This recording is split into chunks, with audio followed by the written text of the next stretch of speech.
Genetically modified seeds have been described as a significant step forward in the production of agricultural crops. GM seeds are seeds that have been modified to contain specific characteristics, such as resistance to herbicides or resistance to pests, in the case of BT corn. Well, in Nigeria, the issue of GM crops is currently fueling a crisis, with a media-led investigation claiming that the United States has been funding a campaign to undermine critics of pesticides and GMOs in the country. We're now being joined by a man who was profiled by that report, politician and certified architect Gbadebo Rhodes-Vivour, to talk about it and share his thoughts on the controversial subject of genetically modified or genetically altered agricultural product in Nigeria. Good morning, GRV. Thank you so much. Thank you so much for having me. This beautiful Sunday morning. To you, comments of the season. And compliments of the season to you. Yes, thank All you. right, your name cropped up, just like the name of, a gentleman that we all respect, Nimu Bassi, yes. In the reports that is out there in the media. Yeah. And the first thing that, came to me will be who's looking for GRV's trouble outside of politics. But of course, this is about GMOs and the controversies that are there. What is your position? I know the things that you say, but let's put it on record. What actually is your position, and why do you think that you're being targeted? Okay, so my position on this is we must preserve our food sovereignty.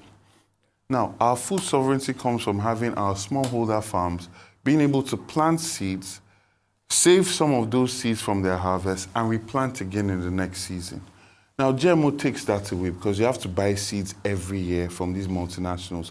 And these seeds are priced based off dollars, right? So you understand where that puts us with our own currency situation. Then you have a situation where export markets are limited. You cannot export GMOs to Europe. If you grow GMOs in Russia, you are treated as a terrorist and criminalized as such, right? And you have a situation where the pesticides also have an effect on the land, right? Kill a lot of the natural bacteria of the soil that then prevents you from even growing a natural variety on that land again. Are these verified or they're suspicions? These are verified facts. I mean, if you look at any African country, you look at Burkina Faso, for instance, that used to grow BT cotton. They've gone through a whole process of trying to reverse it, right? Banning the growth of it, trying to replant it. But what this report highlights is the amount of interference in our food system being conducted by America through USAID, right? At the time, it sounded like conspiracy theory. So I'm very glad for the investigative journalism that has brought this to light, because there's only so much we can say. But the truth is, if you have a good product, you don't need to be creating lies to sell that product. The product will sell itself. All over the world, people are having these same experiences, but you see, there's a lot of lobby power. Even our own biomanagement agency is funded by the USAID. How is your regulatory agency that's supposed to ensure the safety of Nigerians funded by the people that are making these products? So it becomes a rubber stamp situation. And then you also have the endocrine disruption, health consequences and health issues associated with all of these things. So for me, in a country that has such fertile land, unfortunately, our farmers have not been secured. Most of them have been reduced to refugees in IDP camps.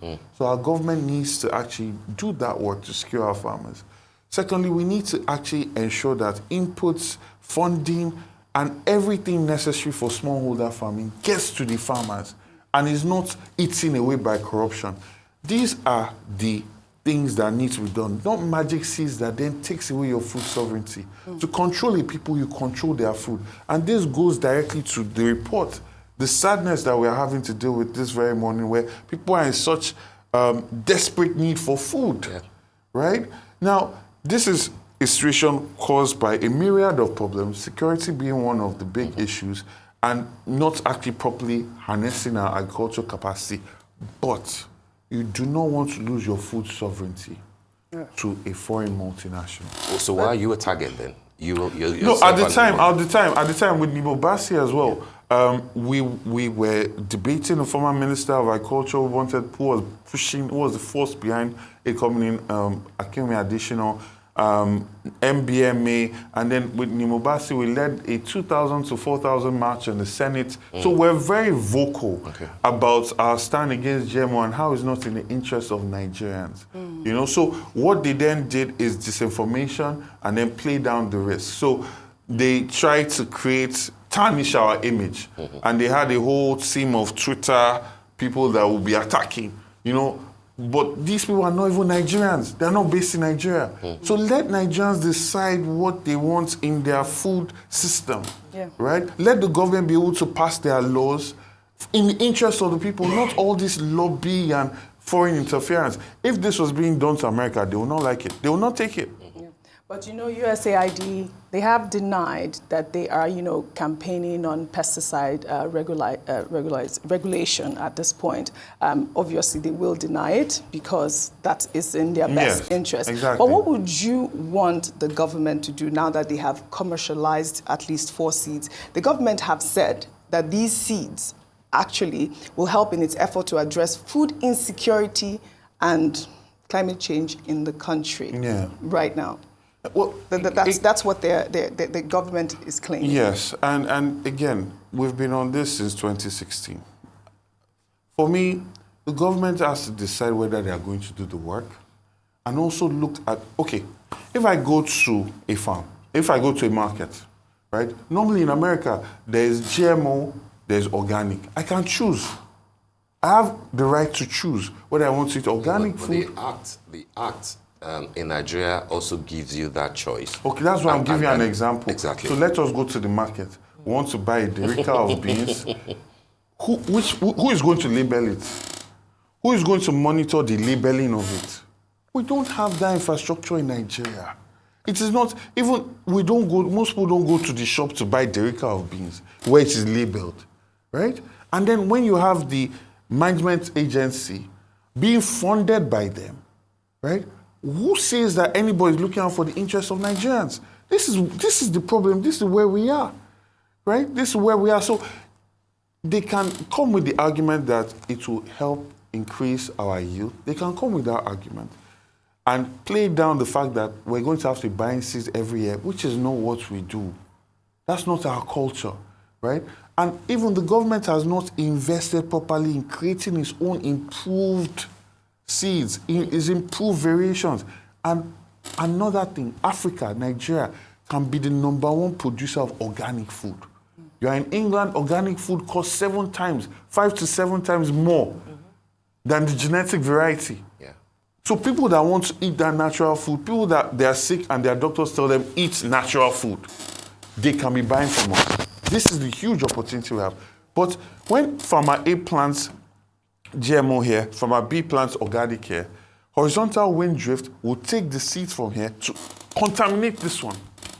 This is another problem.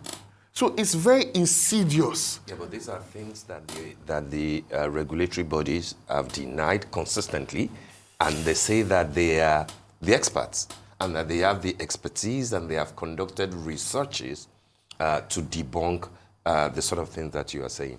Okay. Yes, they've been saying this for some time, but they just need to look at case studies. Argentina, right? Burkina Faso. Even South Africa is having issues now. Malawi is having issues now. They let the government go. Instead of them flying to Monsanto's office, flying to go and see the lobbyists that are working for this, let them go and see the countries that are dealing with the effects of this thing. And then let them also apply, okay, as Nigerians, what is in our best interest moving forward? Right? The government should not be an extra hand of a multinational. The government must secure the health and well-being and the future of Nigerians. Because what's the point? My children will now come and they cannot even plant corn anymore if they have to buy it from America. Because if they plant the organic variety, it will not grow on that soil anymore.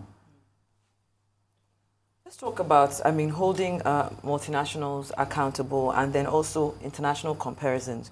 So we have multinational companies like Monsanto, for example, playing a significant role in Nigeria's agriculture. We can't deny that.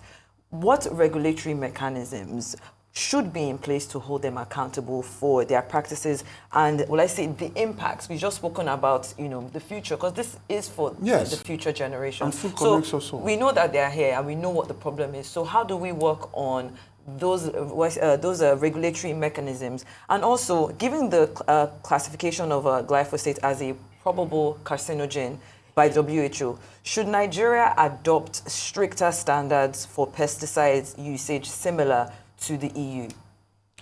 Okay, so thank you so much for that. For me, we need independent regulatory agencies that are funded by us. We must start to despise the free lunch because it comes with a bigger price later on. We must fund our own independent research institutes, our own scientists that are going to be looking into the effects of these things on the long term for the people of Nigeria, not as a surrogate that's just there to rubber stamp. Do proper trials over a proper period of time and do proper tests and report to Nigerian people. That's the first thing. Glyphosate, like you said, is a carcinogen. One of the scariest things that happened recently is the merger between Monsanto and I believe it's Bayer. Yeah. Now, Bayer makes, I know they'll come and say this is conspiracy theory, but in 10 years' time, we'll be sitting down saying, he said it. Bayer makes cancer-treating drugs. Monsanto is producing chemicals that cause cancer. And they've come together.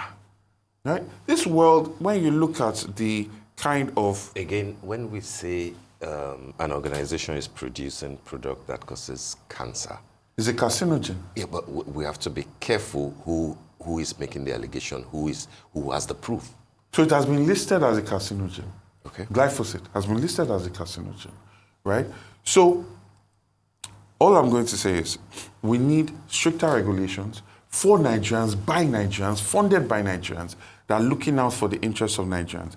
Because what I find is that the regulatory agencies are all funded, directly or indirectly, by the same people that are trying to push this product, right? Then secondly, we need to ensure that if there are people that are planting these things, we must start, if this is the step we have gone, because like you said, they're already here, there must start to be labeling. And Nigerians must be educated on their right to choose. This is GMO, this is what it is, this is a natural occurring variety. You have the choice. When you go to the store, when you go to the market. Now, I want to see how they are going to do that in mile 12. I'm not sure. But I would love to see how they do that. All right. When It's a very important point. Yeah. Very. But then when you focus on the regulatory bodies, okay, Yeah. so for clarity, are we talking about the two key agencies, even though NAFDAC also serves on the, on the board of the two agencies? Are we talking about the National Biotechnology Development Agency and the National Biosafety Management Agency? And it's interesting because NAFDAC... They are funded by the Nigerian government. They may be open to collaborations which might involve finances with other, government agencies. But these are agencies that are funded by the Nigerian government. So, the report actually highlighted the fact that these agencies have gotten money from USAID, directly or indirectly. Now, I want to ask you a question. Imagine Russia wanted to sell something in America. Do you imagine that the American regulatory agency will be collecting money from Russia in any way, shape, or form? No. At a point, we have to decide whether we are going to take ourselves seriously or not. The world is leaving us far behind. If our basic regulatory agencies, we cannot say, you know what, let's do this thing properly. Food connects everybody, the politician to the damn food driver. All of us will see eat that beans. So at a point, all of us are going to face this music.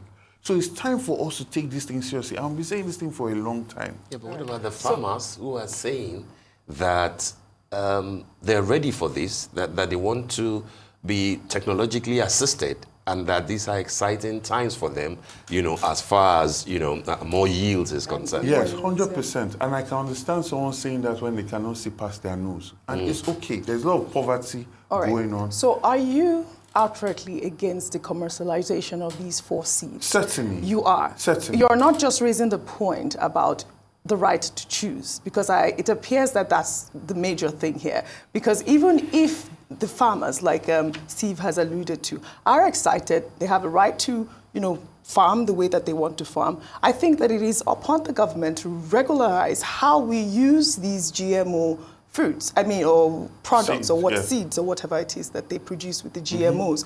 My question again is, what is it that you are against? Is it both the commercialization or the fact that the government has not regularized the right to choose? Both of them. Both. And the issue as well is this. If I want to farm organic and my neighbor plants GMO, there is something called horizontal gene transfer. That is where pollen is transmitted by wind, right? It then contaminates, right, the natural occurring variety. This has been shown in Argentina. It's been shown with the loss of their corn. There are a lot of case studies that any serious public official can go and look at, go and visit, and verify for themselves. Yeah, but most countries use GMO seeds. In the European Union is banned. It's banned. When we right. say most countries, we are looking at America, right? In China, there's strict control on it. Control is important. In Russia, they treat you as a terrorist if you plant GMO, right? So if you plant GMO in Nigeria, you cannot export to Europe. You cannot export to Scandinavia. So a lot of countries that put a focus on the wellness of their people, you find have banned GMOs. So you're saying that there's no way that Nigeria can integrate modern agricultural technologies like new GMOs that we're talking about with traditional farming methods to achieve a sustainable food system? Because to an extent, I get what you're saying, but I'm just playing devil's advocate for a bit. If it's already something that we're dealing with, there's no form of integration that you're saying that will make it possible to, without compromising our cultural, environmental, and economic values? Okay, so you see, the aim of a GMO is not just your improved yield, it's control of your food system. It's tying you as a consumer to have to buy from them every year. You see, that is the issue, right? It also comes with health questions, food sovereignty questions, but that is the main thing. Your ability to grow your food independently. That is taken from you. Now, I'm not against technology in food.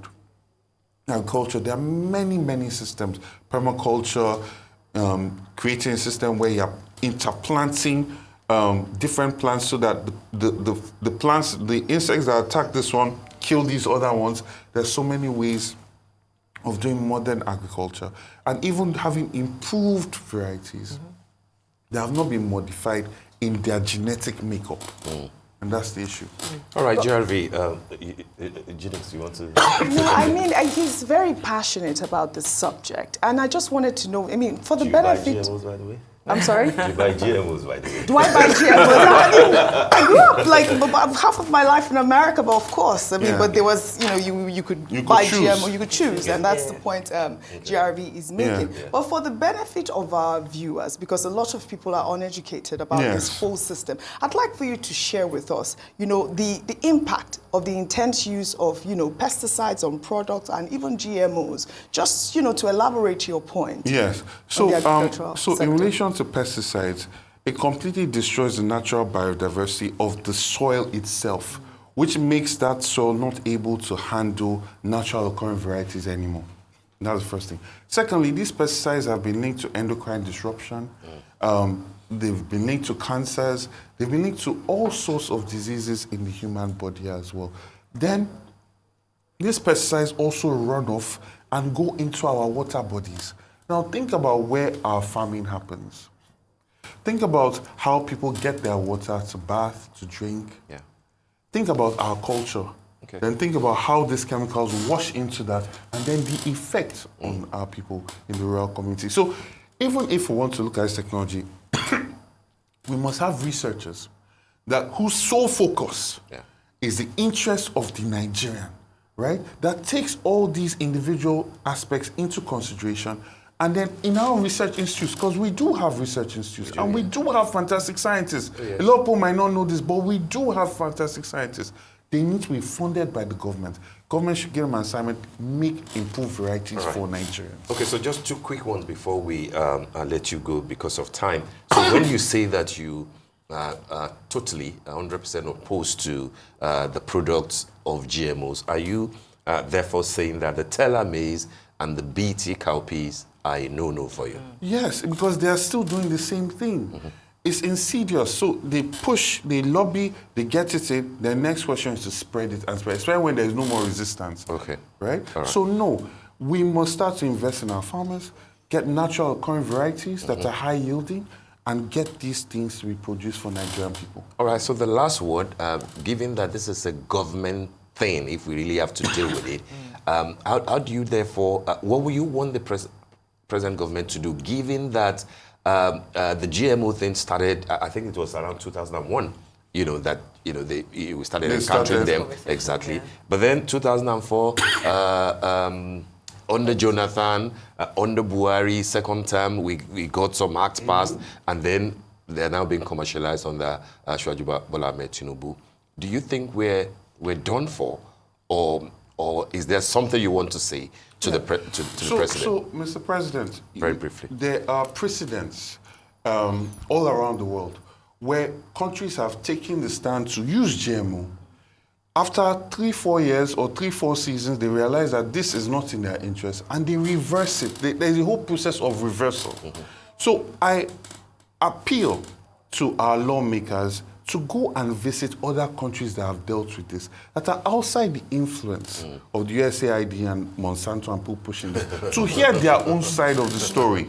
and hopefully their trips will not be sponsored by... Yes, the government should pay for their own trips. Yeah. Right? That's it. Gbadebo, before I let you go, I wanted to know how you view this case of profiling, especially the way they've done profiling without consent in a derogatory manner. Are you going to take it up? Are you going to sue? I mean, too many.